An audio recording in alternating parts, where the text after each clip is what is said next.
Hey everyone, DLCREVIEWER here, and welcome to my first video.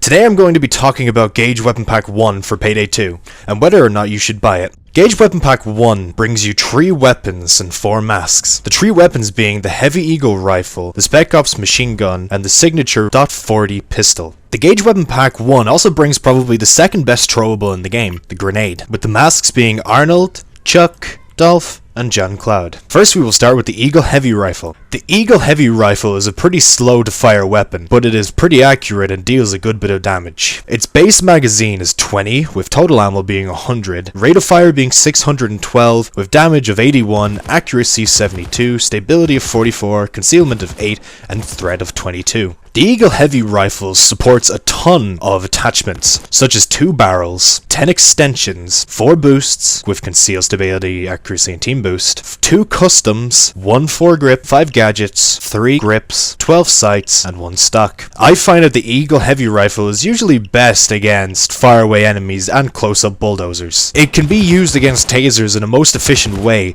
as because of its slow rate of fire, it makes it easier to attack the taser without losing all of your ammo first. However, the stability in the Eagle Heavy Rifle, with it being 44, it is kind of bad. You could end up losing all of your bullets trying to shoot one person from about medium to far away distance, even with the great accuracy.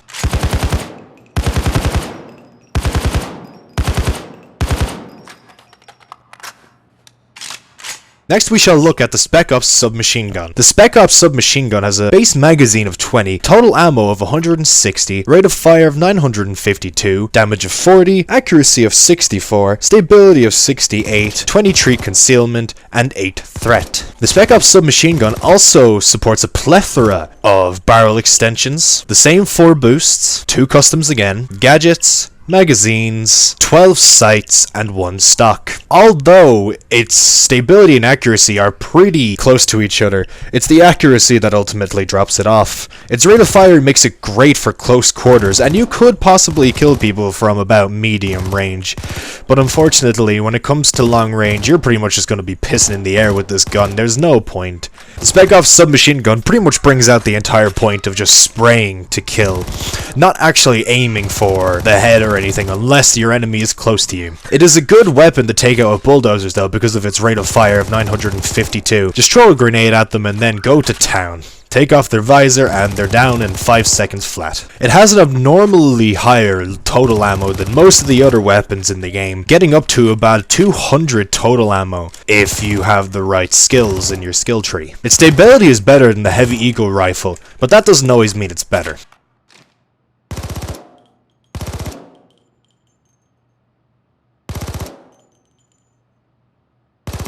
And finally, we shall look at the signature .40 pistol. The signature .40 pistol supports 12 barrel extensions, 4 boosts, 6 gadgets, 1 grip, 1 magazine, 1 sight, and 2 slides. The signature .40 pistol, oh my, I love this weapon. This is one of my favorite pistols in the game, if not probably one of the best.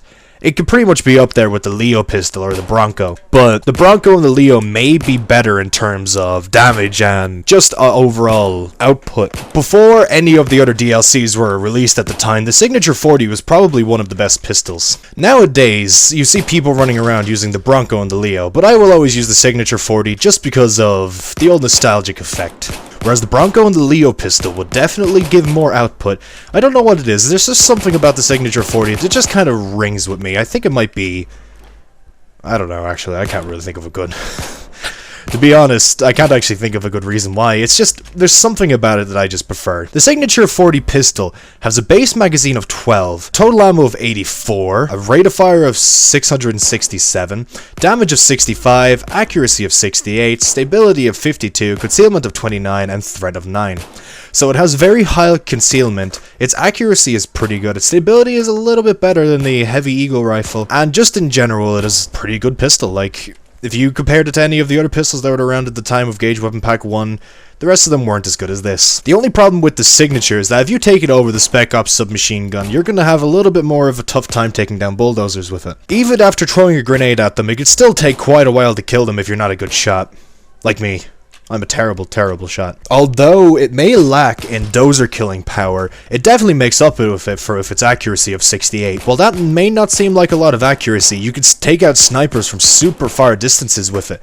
Especially when modded out, it can get up to near perfect accuracy.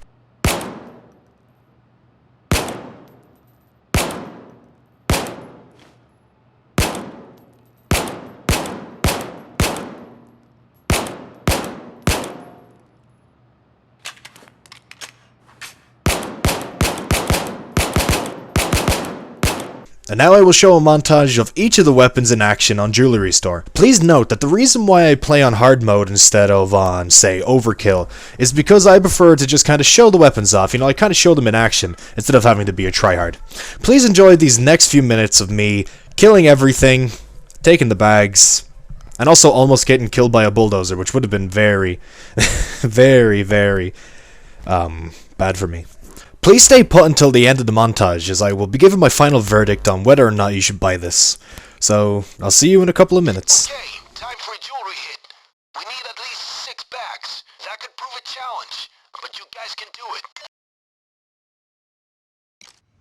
I'll wait for you here. Don't take too long. You're just running. I'm waiting for you. Don't stick around too long. Sorry, man.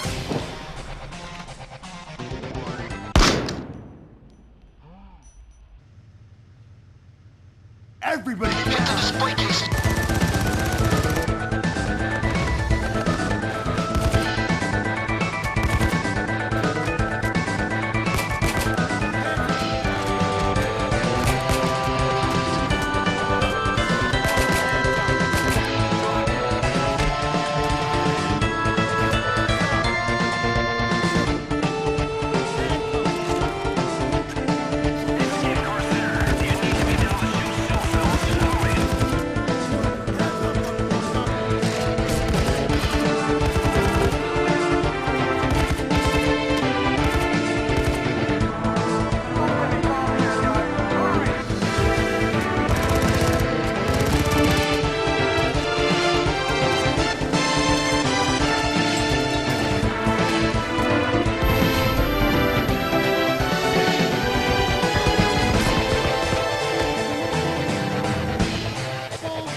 Right on fencing this. It won't be hard.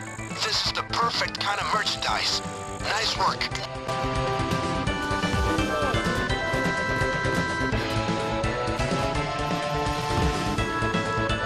CrimeNet is buzzing.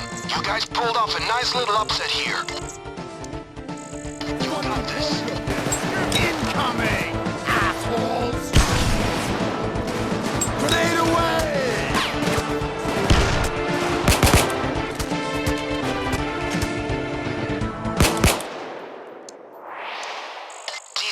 Has a jewelry shortage. This is where we come in. Well done, team. So, Gage Weapon Pack 1. Is it worth it? Well, if that montage didn't convince you to just go and buy it anyway, yes, of course it is. You get a great pistol, a great primary, the submachine gun is actually pretty great as well. However, some of the newer DLC that's come out obviously has better, submachine guns, but for the time, that was probably, the Spec Ops is really good. So, yes, it is definitely worth it. Get it. You should definitely get it. So, thanks for watching. Gage Weapon Pack 2 will probably be next. So, expect that sometime soon. See ya.